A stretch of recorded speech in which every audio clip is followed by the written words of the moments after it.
ಭೇಟಿಯಾದ ವೀರೇಶ್ ಸೊಬರದ ಮಠ ನೇತೃತ್ವದ ರೈತರ ನಿಯೋಗ.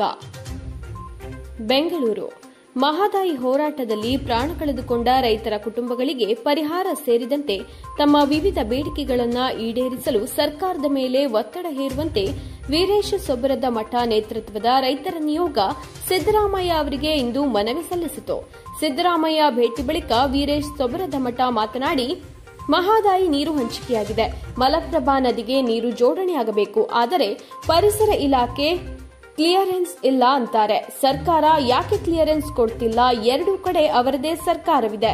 ಗೋವಾದ ಮೇಲೆ ಬೆರಳು ತೋರಿಸುತ್ತಾರೆ. ಅಲ್ಲಿನವರು ಅಧಿಕಾರ ಇಲ್ಲದಾಗ ಮಾತನಾಡ್ತಾರೆ.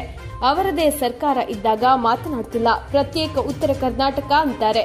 ಯಾಕೆ ಈಗ ಅವರು ಮಾತನಾಡ್ತಿಲ್ಲ ಎಂದು ಹರಿಹಾಯ್ದರು. ಬೊಮ್ಮಾಯಿ ಉತ್ತರ ಕರ್ನಾಟಕದವರು, 100 ಕಿಲೋಮೀಟರ್ ಪಾದಯಾತ್ರೆ ಮಾಡಿದವರು. ಈಗ ಅವರೇ ಸಿಎಂ ಆಗಿದ್ದಾರೆ. 5 ಟಿಎಂಸಿಯಲ್ಲಿ 4 ಟಿಎಂಸಿ ಕುಡಿಯೋಕೆ ಕೊಡಬೇಕು. ಗೋವಾದವರ ಕಡೆ ಬೆರಳು ತೋರಿಸುತ್ತಾರೆ.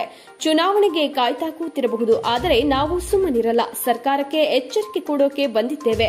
ಸಿದ್ದರಾಮಯ್ಯಗೆ ಮನವಿ ಸಲ್ಲಿಸಿದ್ದೇವೆ. ಸರ್ಕಾರದ ಮೇಲೆ ಒತ್ತಡ ತರುವಂತೆ ಹೇಳಿದ್ದೇವೆ ಎಂದರು.